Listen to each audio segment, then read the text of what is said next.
Wanita ini didudukan di dalam lubang dengan tangan terikat. Para pria mengubur setengah badan. Kepala desa memberi batu kepada ayah dari wanita itu. Wanita ini menatap ayahnya dengan penuh isyarat. Ayahnya mulai melemparkan batu tapi meleset. Dia mencoba lagi tapi tetap meleset. Dan lemparan ketiganya tetap meleset juga. Kali ini giliran suaminya. Lemparan suaminya tepat di dahi wanita itu. Para warga bersorak, hanya keluarga yang menangisinya. Ini lemparan kedua suaminya. Lemparannya sangat keras mengenai dahi, yang membuat wanita itu terluka sangat parah.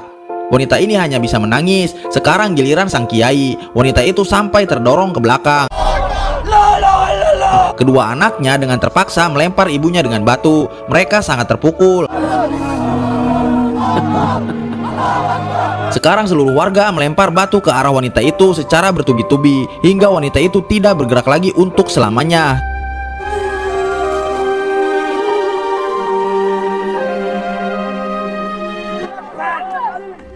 Suaminya tersenyum puas meninggalkan jasad istrinya. Sebenarnya apa yang terjadi hingga wanita ini dihukum?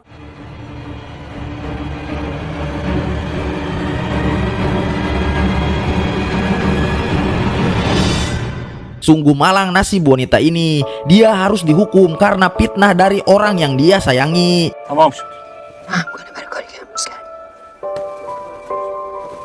Tantenya Zahra meletakkan tubuhnya di pinggir sungai. Keesokan harinya ternyata tubuhnya telah habis dimakan oleh anjing liar.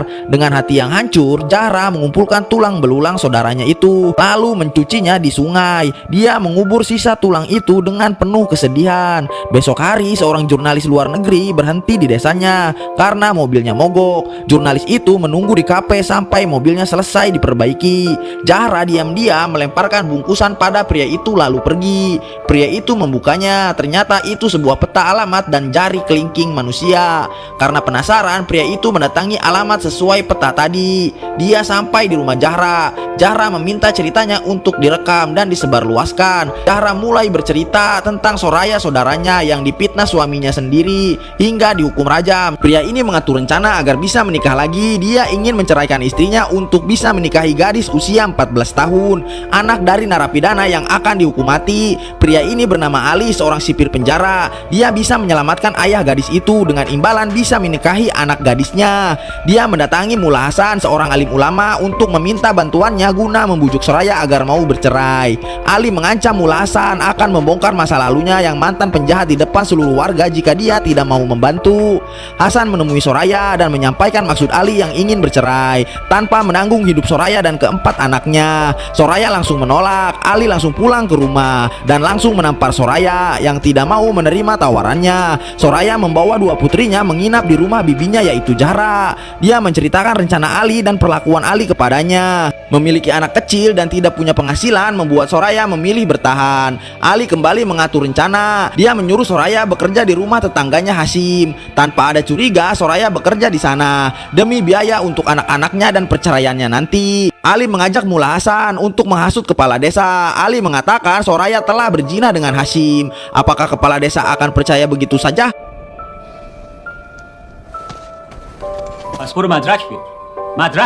Memukul dan menyeret istrinya di jalan. Perilaku Ali ditonton oleh warga desa hingga Zahra datang untuk melerai keributan Ali dan Soraya.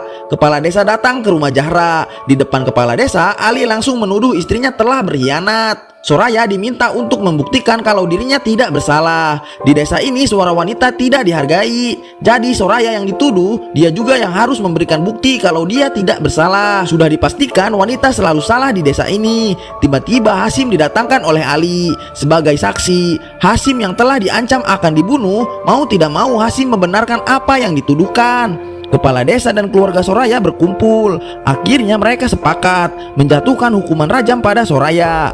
Ayah Soraya menerima begitu saja keputusan tersebut tanpa beban. Mendengar keputusan itu, Zahra mengajak Soraya untuk kabur dari rumahnya. Namun rumahnya telah dijaga oleh orang-orang suruhan Ali. Di sisa waktunya, Soraya memberikan liontin dan cincin kepada dua putrinya. Sebagai kenang-kenangan, Soraya memeluk erat dua putrinya itu. Di hati kepala desa mengalami keraguan. Dia sholat istihoro untuk meminta petunjuk. Kepala desa berdoa untuk diberi pertanda jika keputusannya telah salah, dan dia akan membatalkan hukuman ini. Apakah doanya akan terjawab?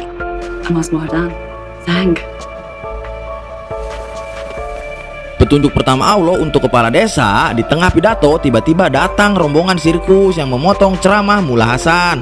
Tapi kepala desa belum menyadarinya, termasuk ayah Soraya gagal melempar batu 3 kali. Ia arahkan ke putrinya itu. Seorang warga berteriak bahwa itu merupakan petunjuk Tuhan bahwa Soraya tidak bersalah. Kepala desa kaget dan bingung mendengar perkataan itu, tapi dia kembali diyakinkan oleh Mullah Hasan dan hukuman tetap dijalankan hingga tubuh Soraya tidak bergerak lagi untuk selamanya. Zahra telah menceritakan semuanya pada wartawan asing itu. Fred menangis mendengar apa yang barusan saja dia dengar. Ucapan mereka terhenti karena kedatangan Hashim yang telah selesai memperbaiki mobil Fred.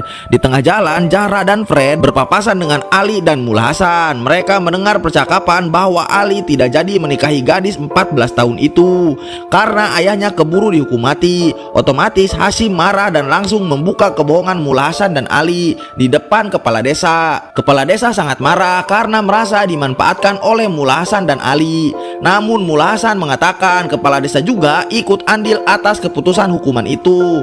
Ketika Fred akan pulang, Mullah Hasan merampas rekaman milik Fred dan langsung merusaknya. Fred yang kesal langsung meninggalkan mereka dengan mobilnya. Di gerbang desa tiba-tiba Zahra muncul dengan membawa kaset rekaman yang asli. Zahra memberikannya kepada Fred bersama harapannya agar dunia mendengar kisah Soraya. Mullah Hasan dan kelompoknya berusaha mengejar, namun itu terlambat dan sekarang kisah itu telah menjadi buku berjudul The Stoning of Soraya dan telah tersebar ke seluruh dunia. Kisah nyata ini membuat saya merinding. Tunggu film selanjutnya ya.